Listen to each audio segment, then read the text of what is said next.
يلا انتر ميامي انتر ميامي انتر ميامي. عايزين نفرين انتر ميامي، نفرين وهنطلع على طول على انتر ميامي. لو سمحت يا اسطى، انا عايزه اروح ميامي، بس عايزك تنزلني عند فندق بعثه النادي الاهلي. بس بالله عليك انا مستعجل قوي، عايزه اغمض عيني وافتحها الاقي نفسي وسط فريق الاهلي. من عينيا الاتنين يا باشا. طالما انت مصري ومن مشجعين الاهلي انزل الجماعه الامريكان دول واوديك انت مخصوص، بس معلش هتشيل انت النفرين وهاخد نفر على الشنط اللي معاك دي وهنطلع على طول. يا ساتر عليك، انتوا حتى هنا في امريكا بتعملوا الحوارات بتاعت مصر دي؟ وبعدين انت بتقول لي ان من مشجعين الاهلي. يا ابني انا زيزو اللي كنت في الزمالك، بس خلاص دلوقتي جيت الاهلي. المعلم زيزو، يا مليون مرحب يا باشا، اللي ما يعرفك يتشالك. معلش اصل مطبق بقاله ورديتين ومش شايف قدامي. والف الف مبروك انتقالك للاهلي، ويا باشا هعمل لك احلى تحيه وسط موقف امريكا العمومي هنا وعلى وشك بس.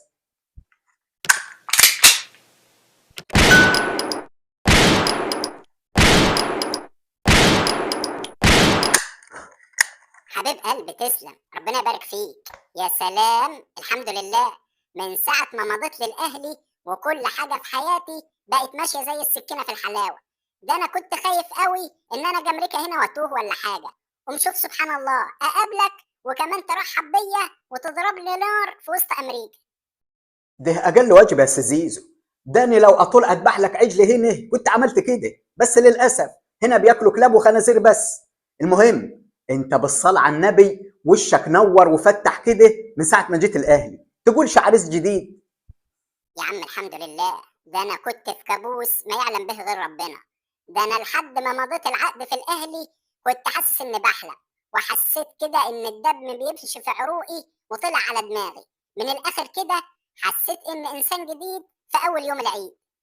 يا سيدي كل سنه وانت طيب، ودايما تبقى جديد كده على طول.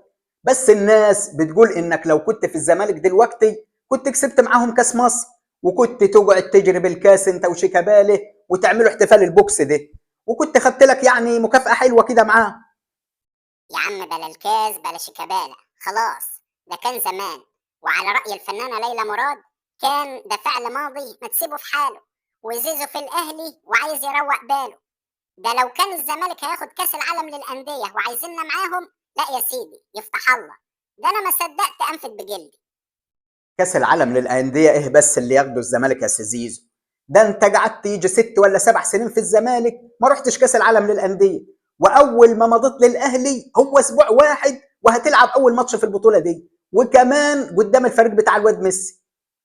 يا باشا أصل الأهلي ده حالة، وأحب غيره ده استحالة. وبعدين مع الأهلي تحقق المستحيل. يعني أنا كنت بقعد أتفرج على كأس العالم في التلفزيون، وفي يوم وليلة أول ما مضيت للأهلي بقيت لعب في البطولة. بقول لك إيه، ما شفتش الواد إمام عاشور وبن شرقي هنا في أمريكا؟ لسه كانوا معايا امبارح ووصلتهم للفندق بتاع النادي الاهلي، حتى ما ادونيش الاجره، بس مش مشكله. انما قول لي يا استاذ زيزو، ايه السر في الاجهزه بتاع العجله الرياضيه دي اللي في الزمالك؟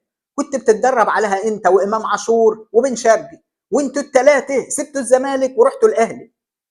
بص يا سيدي، القصة وما فيها إن الأجهزة دي أساسا كان مستلفها بتوع الزمالك من الأهلي علشان اللعيبة يتدربوا عليها.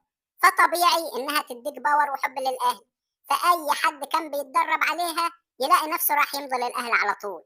عشان كده بتوع الزمالك راحوا ولعوا فيها. يا استاذ زيزو سيبك من الكلام ده كله وانسى الماضي خلاص. اهم حاجه دلوقتي عايزك تعمل دويتو حلو كده مع امام عاشور وبن شرقي وتخربوه في كاس العالم للانديه.